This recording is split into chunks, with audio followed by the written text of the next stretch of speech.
Hello, everybody. This is José Ignacio from the Uncomfortable Dialogues 2022.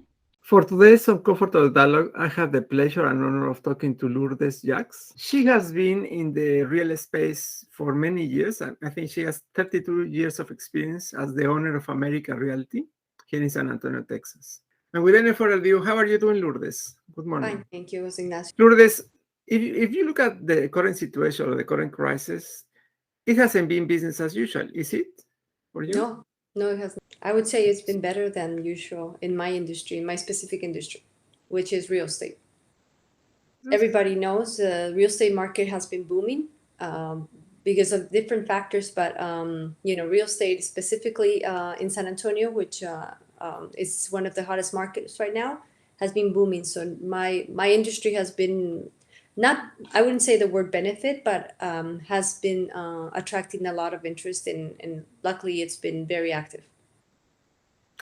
Okay. And why do you think that this is so active? I mean, is people are willing to invest on real estate, or is because they like San Antonio per se, or what will be? All the above. Yes, you're right. I think also what has contributed is that the objectives of people goals have changed with the effects of the pandemic. The people have started reevaluating what they want and what they don't want anymore in their houses to start with, and also where to invest and what to do with their money. So I think that has changed, as well as other factors such as a low interest rate.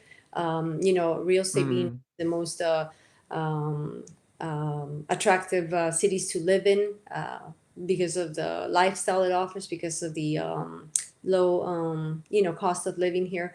But that's quite pretty much in a nutshell, I think. And as it relates to your business per se, or the way you manage the business, it has been very different.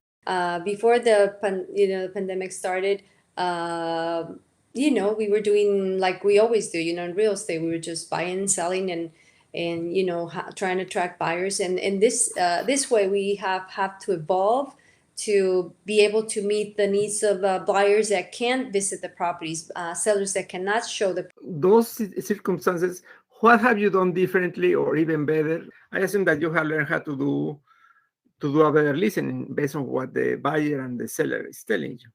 Well, more than listening, yes, that's a good point. I mean, yes, you have to meet their needs, but more is adapting to the new conditions. So at the beginning, it was very uncomfortable. At the beginning, the market it created an inconvenience. So what caused is that we had to come up with new ideas, new ways to market to the buyer, the investor, the seller, being empathic and understanding better the needs of the person. Yes. So do you see kind of a new trend about people are preferring to go to bigger homes or to live in the suburbs versus living in downtown?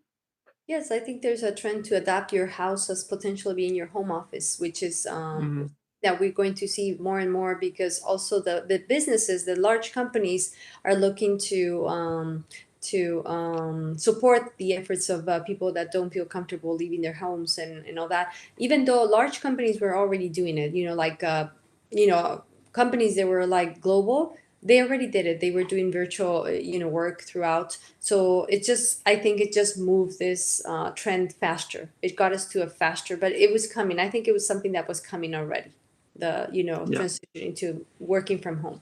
I've seen a trend towards moving away from more the what used to be face-to-face contact, meetings in person, and all that. That's having lunch together. No, that's pretty much off the table right now. Lourdes, one final question for you. You have younger adults and even a grandchild.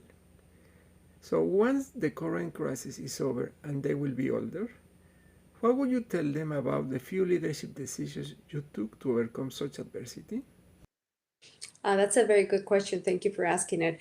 I haven't even thought it myself, but I think if I could tell my grandkids or my kids what have I learned from this, is that you can't count on nothing being certain, that you have to adapt, and in order to not die, like they say, evolve in order not to miss out. And there's always opportunity, even in the worst scenarios. There's always an opportunity to make it the best of the time or the worst. So that's what I've learned. Lourdes, thank you much for your time.